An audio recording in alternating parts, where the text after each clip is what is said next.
Hello and welcome back to Bitcoin. Today I want to talk about should you be mining and what is mining. Well, there are multiple ways to mine.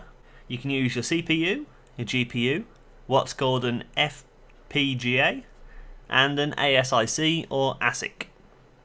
Now first things first, should you be mining? If you're using a laptop, no, not with the onboard hardware you got there. What about a desktop with Intel graphics? No. What about a desktop with Nvidia card? No, it's not worth it anymore. Nvidia don't get the hash rate you need for the Bitcoin pools. What about a desktop with an AMD graphics card?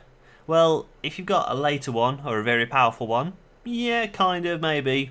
It's not the best, but you'll get somewhat of a decent hash rate.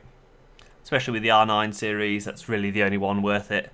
You go maybe a generation or two back, but you don't want to go any further than that. You can also look at FPGAs. I mean, they're still somewhat viable.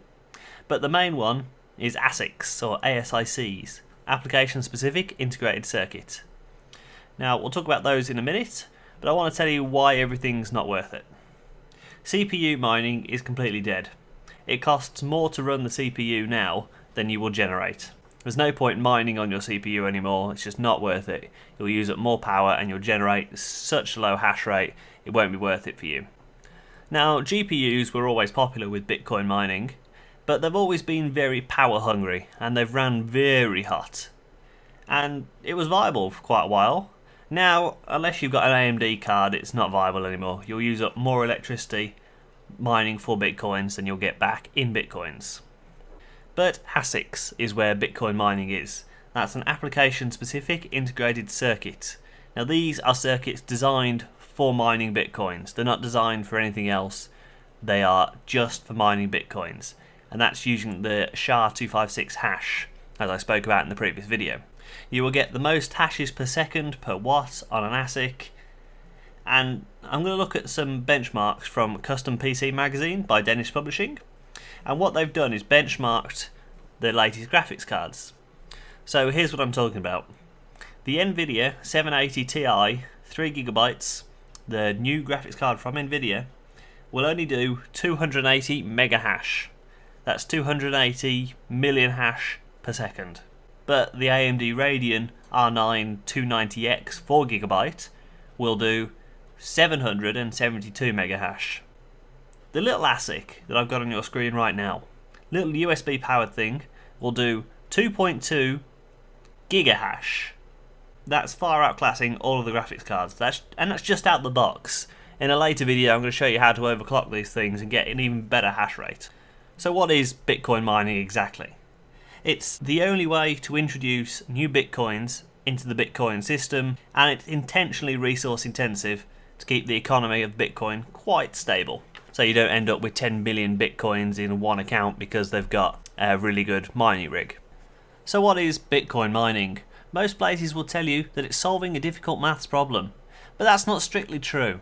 The idea is you're given a specific set of data and you've got to generate a specific hash. And as mentioned in the previous video, it's the SHA-256 hash function used in Bitcoin. Now what you're seeing in front of you is a SHA-256 hash calculator. I'll put the link in the description, but this is essentially what your Bitcoin mining is doing. It turns a certain set of data into a hash. However, this hash has to be a particular hash, and sometimes it's even calculated twice, like so. Now, hash functions are nothing new. We've had them for a while. I think you might be more familiar with this, the MD5 hash. It's what all your passwords should be stored in. However, MD5 is now old and it's obsolete. SHA-256 is much better.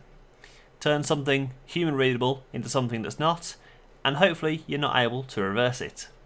MD5 has some reversibility, and MD5 even has collisions, where you hash two different pieces of data, but somehow end up with the same hash output. Now with Bitcoin that doesn't work, so there is no collisions with SHA-256. Let's say you find the block and it gets confirmation 6 times. That means you get 25 whole Bitcoins. They're paid out directly to you. However, you would need such an incredible hashing power to be able to do that, or you would be so lucky. The idea of Bitcoin nowadays is joining a pool. So if you join a pool, you'll join up with other Bitcoin miners, and you'll find you'll have a combined hash power of something ridiculous. So have your hash power and everyone else's. So there's more payouts from the pool owner. So why is finding it so hard? Why is the difficulty metric so high? It's completely automatic. Every 2016 blocks discovered, the difficulty gets recalculated. And what it does, it estimates the time for the next 2016 blocks to be mined. And it adjusts the difficulty in a way that'll make it exactly 2 weeks from now the next 2016 blocks will be mined. If you want some more info on the current blockchain, you can literally go to this website called blockchain.info, and you can view all sorts of things. You can see all the Bitcoin transactions taking place, the current tasks, current blockchain, everything on it. And in the next video, I'm going to show you how to start mining, assuming you can. Thanks for watching, and don't forget to subscribe.